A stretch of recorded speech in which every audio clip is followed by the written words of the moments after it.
அசுரையே பாகம் 3. அந்த இளம் வீரனை பற்றி பலரும் பேசிக்கொண்டார்கள். அவன் ஒரு பெரிய இடத்து பையனாக இருப்பான், ஆனால் யெகோவாவிடம் திட்டு வாங்கி இருப்பான். அதனால் கோபமடைந்த அந்த பெரியவர் அசுரையேவை வேலையை விட்டு நீக்கிவிட்டார் என்று பேசிக்கொண்டார்கள். எது எப்படியோ தினசரி அந்த ஜோம்பி முகத்தை பார்க்காமல் இருப்பதும் அந்த நரகம் போல பயிற்சியை மேற்கொள்ளத் தேவையில்லை என்பதும் மற்ற வீரர்களுக்கு மகிழ்ச்சியை கொடுத்தது. நாட்கள் நகர்ந்து கொண்டிருந்தன. லாங்ஹாஃப் சென்னை மிகவும் அறிந்த லீ சின் கூட அவனை அடிக்கடி பார்க்கவில்லை. அவனுக்கு தெரிந்தது எல்லாம் அவன் அசுரையேயின் வழிகாட்டுதலின் கீழ் பயிற்சி பெற்று கொண்டிருக்கிறான் என்பதுதான். இருவரும் சந்திக்கும் போது கூட லாங்ஹாஃப் சென் அசுரையே பயன்படுத்திய பயிற்சி முறைகளை வெளிப்படுத்தாமல் இருந்தான். ஹாவ்யுவே ஹாலில் உணவு நன்றாக இருந்தது. அதோடு லாங்ஹாஃப் சென்னுக்கு தனிச் சலுகையும் கிடைத்தது. பயிற்சி அவனது உடலை வலுப்படுத்தியது, போதுமான மற்றும் வசதியான ஊட்டச்சத்து கிடைத்தது. இதன் விளைவாக அவனது உடல் மிக வேகமாக வளர்ந்தது. எல்லோரையும் ஆச்சரியப்படுத்தும் ஒரு விஷயம் என்னவென்றால் அவனது முகம் இன்னும் மென்மையாகவும் கவர்ச்சியாகவும் மாறியிருந்தது. 2 ஆண்டுகளுக்கு பிறகு ஹாவ்யுவே கிளை ஹாலின் தேர்வு மைதானம். Tongue tongue tongue. ஆயுதங்கள் ஒன்றோடு ஒன்று மோதும் சத்தம் கேட்டது. ஒரு மாயக் கவசம் பாதுகாக்கும் தேர்வு மைதானம் முழுவதும் ஒரு புனிதமான சூழல் நிறைந்து இருந்தது. அதன் வெளிப்புறம் இதனால் பாதிக்கப்படாது. பேங். ஒரு உருவம் தெரிந்தது. அது பின்னோக்கி தள்ளப்பட்டு 20 மீட்டருக்கும் அப்பால் இருந்த ஒரு சுவரை நோக்கி பறந்து மெதுவாக கீழே விழுந்தது.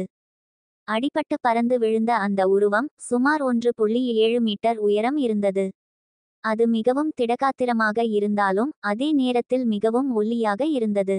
நீல நிற ஆடை அணிந்திருந்த அந்த உருவத்திற்கு கருப்பு முடி, மஞ்சள் நிற கண்கள், பளபளப்பான சிவப்பு நிற உதடுகள், மிகவும் மென்மையான புருவங்கள் மற்றும் ஒரு சிறிய துளிகூட இல்லாத மென்மையான தோல் இருந்தது. அந்த உருவம் ஒரு பெண்ணின் உடையணிந்திருந்தால் அது ஒரு பெண்ணைப் போலவே தோன்றும். லாங்ஹாஃப் சென், எழுந்திரு. நீ ஒரு உதவாக்கரை. நான் உனக்கு என்ன கற்றுக் கொடுத்தேன்? உனது எதிரி உன்னை விட பலசாலியாக இருக்கும்போது நேரடியாக மோதுவது மிகவும் பொருத்தமற்ற தேர்வு. நான் உன்னை கோழை என்று சொன்னதால் உன்னால் தொடர முடியவில்லை என்று சொல்லாதே. ஒரு காவலர் வீரனின் மிக முக்கியமான குணம் பொறுமை. மீண்டும் செய். சரி. அடிபட்டு பறந்து விழுந்த இந்த இளைஞன் சந்தேகத்திற்கு இடமின்றி அசுரையேவால் தனிப்பட்ட முறையில் பயிற்சி செய்யப்பட்டவன். இந்த 2 ஆண்டுகளில் அவன் அடைந்த அற்புதமான வளர்ச்சிக்கு காரணம் பயிற்சிதான்.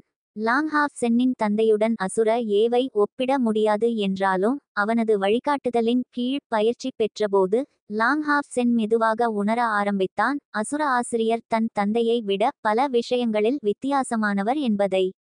குறிப்பாக அவர்களின் சிறப்புத் துறையில் திறன்களை புரிந்துகொள்வதிலும் தேர்ச்சி பெறுவதிலும் அவர் தன் தந்தையைப் போல சிறப்பாக இல்லை, ஆனால் அவர் பயிற்சிக்கு முன்னுரிமை அளித்தார். நிச்சயமாக அசுராவின் வழிகாட்டுதலை பின்பற்றுவது மகிழ்ச்சியான காரியம் இல்லை. பயிற்சி விஷயத்தில் அசுரையேயின் சுபாவம் அவனது பட்டத்திற்கு ஏற்றதாக இருந்தது. அவர் எப்போதும் அதிருப்தியுடனேயே இருப்பார், உடனடியாக அவனை இடைவிடாமல் அடித்து நொறுக்குவார். லாங்ஹாஃப் சென்னின் போர் அனுபவம் குறித்து அசுரையே முழு திருப்தியுடன் இருந்தார். அசுரையே லாங்ஹாஃப் சென்னுக்கு கொடுத்த போர் பயிற்சி லாங் ஷிங்யூ கொடுத்த பயிற்சி முறையிலிருந்து வேறுபட்டது. லாங் ஷிங்யூ ஆன்மீக சக்தியை பயன்படுத்தவே இல்லை, லாங்ஹாஃப் சென்னை தாக்க நுட்பத்தை மட்டுமே நம்பி தனது திறமைகளை வளர்த்தார். ஆனால் அசுரையேயின் நிலை அப்படி இல்லை. அவர் ஒரு நரகத்தின் ஆசிரியர் போல இருந்தார், ஒவ்வொரு சண்டையிலும் முழு சக்தியையும் பயன்படுத்தினார், குறைந்தபட்சம் சிறிதளவு கருணை கூட காட்டவில்லை. ஆனாலும் அவர் லாங்ஹாஃப் சென்னின் எலும்புகளுக்கும் தசைகளுக்கும் உண்மையாக பாதிப்பு ஏற்படுத்த மாட்டார். இது பலமானவன் பலவீனமானவனை துன்புறுத்தும் ஒரு உதாரணம். அத்தகைய அடக்குமுறை நிறைந்த சூழலில் லாங்ஹாஃப் சென்னின் வளர்ச்சி வேகம் ஆச்சரியமூட்டுவதாக இருந்தது. தினமும் தியான பயிற்சிக்கு முன் அவன் முற்றிலும் சோர்வடைவான், ஆனால் அவனது உடலின் ஆற்றல் கொஞ்சம் கொஞ்சமாக வெளிவரத் தொடங்கியது. இருப்பினும் இந்த ஆசிரியருக்கும் சிஷ்யனுக்கும் இடையிலான இடைவெளி உண்மையிலேயே மிகப்பெரியது. 2 ஆண்டுகளில் கூட தினமும் நடந்த பயிற்சி மூலம் அதைச் சமன் செய்ய முடியவில்லை. லாங்ஹாஃப் சென்னின் ஆன்மீக சக்தி வளரும் வேகம் படிப்படியாக அதிகரித்தாலும் அவனுக்கும் அசுரையேவுக்கும் இடையிலான பெரிய இடைவெளி இன்னும் இருந்தது. உண்மையில் 10ஆம் நிலையை அடைய விரும்பும் உண்மையான வீரர்கள் தங்கள் ஆன்மீக சக்தியை 201வது நிலையிலிருந்து 500வது நிலை வரை வளர்க்க வேண்டும். ஆனால் பூமி வீரர்களுக்கு தேவைகள் 2000வது நிலையிலிருந்து 4000வது நிலை வரை நீட்டிக்கப்படுகின்றன. இரண்டு நிலைகளுக்கும் இடையிலான வேறுபாடு கிட்டத்தட்ட 10 மடங்கு. இந்த நிலை எந்த தொழிலுக்கும் பொருந்தும். இந்த வேறுபாட்டிற்கு காரணம் படி அதிகமாக ஆக தரவரிசையில் வளர வேண்டிய சிரமம் பெருமளவில் அதிகரிக்கிறது. உதாரணமாக லாங் ஹாவ் சென்னின் தந்தை தெய்வீக வீரன் லாங் ஷிங்யூ ஒரு 9வது படி தொழிலின் ஆன்மீக சக்தி குறைந்தபட்சம் 10,000 ஆக இருந்தது. டங் ஹும். நேரம் முடிந்துவிட்டது. இரண்டு அடுத்தடுத்த மோதல் சத்தங்கள் கிட்டத்தட்ட ஒரே நேரத்தில் ஒலித்தன. மேலும் தேர்வு மைதானத்தில் நடந்த சண்டை முடிவுக்கு வந்தது. இரண்டு அடுத்தடுத்த சத்தங்களுக்கும் காரணம் எளிமையானது. லாங் ஹாவ் சென் தனது பிரகாசமான கேடயத்தை நம்பி ஹுவாவின் கனமான வாளை தடுத்தான். குரு மற்றும் சிஷ்யர் இருவரிடமிருந்தும் அடர்த்தியான பொன்மயமான ஒளி வெளிப்பட்டது. ஹுவா நேரம் முடிந்துவிட்டது என்று சொன்னாலும் லாங் ஹாவ் சென் சிறிதும் அலட்சியம் காட்டவில்லை. இந்த ஆசிரியர் அடிக்கடி லாங் ஹாவ் சென்னை தனது செயல்களால் ஆச்சரியப்படுத்துவார், அதாவது மறைந்து நின்று தாக்குவது போல. இந்த நேரடி தாக்குதலை உன்னால் தடுக்க முடிந்தது. பிரகாசமான கேடயத்தை நம்பி இருந்தாலும் உன் ஆன்மீக சக்தி ஒரு மைல்கல்லை கடந்துவிட்டது என்று அர்த்தம். ஒரு மணி நேரம் ஓய்வெடு, பிறகு உன் ஆன்மீக சக்தியை சோதிப்போம். இந்த வார்த்தைகளைச் சொல்லும்போது ஹுவாவின் பனிக்கட்டி போன்ற முகத்தில் ஒரு புன்னகை தோன்றியது. ஒவ்வொரு முறையும் லாங் ஹாவ் சென் அடிபட்டு பறக்கும்போது அவர் வேண்டுமென்றே ஒரு புன்னகையை வெளிப்படுத்துவார். நிச்சயமாக லாங் ஹாவ் சென் அவரது முகபாவனையை ஒரு புன்னகையாக கருதியதே இல்லை. அவனது விரைப்பான முகத்தசைகள் திடீரென சுருங்குகின்றன என்றுதான் நினைத்தான். மேலும் அவரது முகம் இன்னும் பயங்கரமாக தெரிவதை தவிர வேறு எந்த விளைவும் இல்லை. சரி, ஒரு மணி நேரம் கழித்து பாங். ஒரு கண்ணை கூசும் ஒளி கணநேரம் முழு தேர்வு மைதானத்தையும் பிரகாசமாக்கியது, ஒரு தங்க படலம் பூசியது போல. ஹுவா அமைதியாக தலையசைத்தார். 1014. மிகவும் நல்லது, நீ இறுதியாக 1000 கடந்துவிட்டாய், என்னைப் போலவே.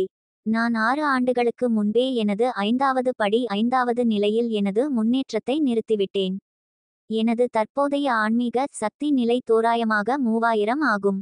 யாராவது இந்த காட்சியை தங்கள் கண்களால் பார்த்திருந்தால், லாங் ஹாவ் சென்னின் துல்லியமான வயதையும் அறிந்திருந்தால் அவர்கள் அதிர்ச்சியில் வாய்ப்பிழப்பார்கள். ஒவ்வொரு ஆன்மீக சக்தி முழு எண் மட்டமும் ஒரு தடைக்கல்லாக மாறும் நிலையில் ஒவ்வொரு படியின் கடைசி நிலையையும் கடப்பது மிகவும் கடினம். ஹுவா தனிப்பட்ட முறையில் 3000வது நிலையின் தடைக்கல்லால் தடுத்து நிறுத்தப்பட்டார். மேலும் 6 ஆண்டுகளாக அவரால் அதை கடக்க முடியவில்லை. அவரது முயற்சிகள் மற்றும் அவரது புத்திசாலித்தனம் எதுவாக இருந்தாலும் அவரால் அதை கடக்க முடியவில்லை. இருப்பினும் சுமார் ஒரு வாரத்திற்கு முன்பு லாங் ஹாவ் சென்னின் ஆன்மீக சக்தியை அவர் சோதித்தபோது அது இன்னும் தோராயமாக 980வது நிலையில் இருந்தது என்பது அவருக்கு தெளிவாக நினைவிருந்தது. வேறு வார்த்தைகளில் கூறுவதானால் ஒரு வாரத்திற்குள் அவனது ஆன்மீக சக்தி 30 நிலைகள் வளர்ந்தது, ஒரு தடைக்கல்லை கடந்து விட்டது.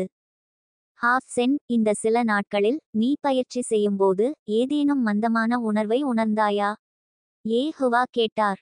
லாங் ஹாவ் சென் தலையை அசைத்தான். இல்லை, எப்போதும் போலத்தான் இருந்தது. ஆஹா, இந்த பதிலை எதிர்பார்க்காத ஹுவா ஒருவித பதட்டமான சத்தமிட்டார்.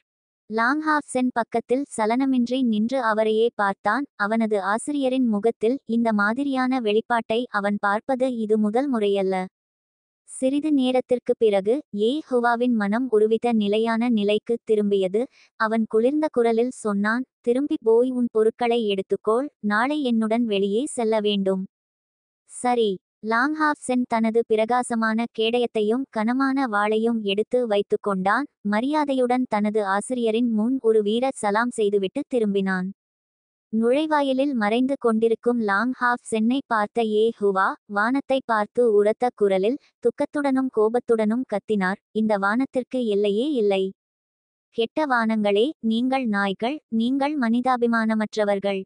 இந்த சிறுவன் உண்மையில் தடைக்கல்லை உணரக்கூட இல்லை. இந்த உள்ளார்ந்த திறமைகள் அவனை எந்த நிலைக்கு கொண்டு செல்லும்? ஆச்சரியக்குறி. 2 ஆண்டுகளில் அவன் 268வது ஆன்மீக சக்தி நிலையிலிருந்து 1014வது நிலையை அடைந்துவிட்டான். சே இந்த கோவிலில் உள்ள நாய்கள் 20 வயதுக்கு கீழ் ஆன்மீக சக்தி வளர்ச்சி மிக வேகமாக இருக்காது, 20 வயதுக்கு பிறகுதான் உண்மையாக வேகமாக இருக்கும் என்று சொல்லவில்லையா? கடவுள் கொடுத்த கருவிகளே, இதை பார்த்தீர்களா? 13 வயதில் 1000 ஆன்மீக சக்தி நிலை. சே ஒரு 4ஆம் நிலை மாபெரும் வீரன். நான் இந்த மாதிரியான மேதையில் 5இல் ஒரு பங்கு கூட இல்லை. நான் ஒரு பிரகாசமான வீரன் கூட இல்லை. லாங்ஹாவ் சென் தன் அறைக்கு திரும்பி முழு உடலையும் கழுவி சுத்தமான ஆடைகளை அணிந்து கொண்டான். ஒரு எளிய உணவைச் சாப்பிட்டுவிட்டு பயிற்சிக்கு திரும்ப போகும் முன் ஒரு தட்டும் சத்தம் கேட்டது.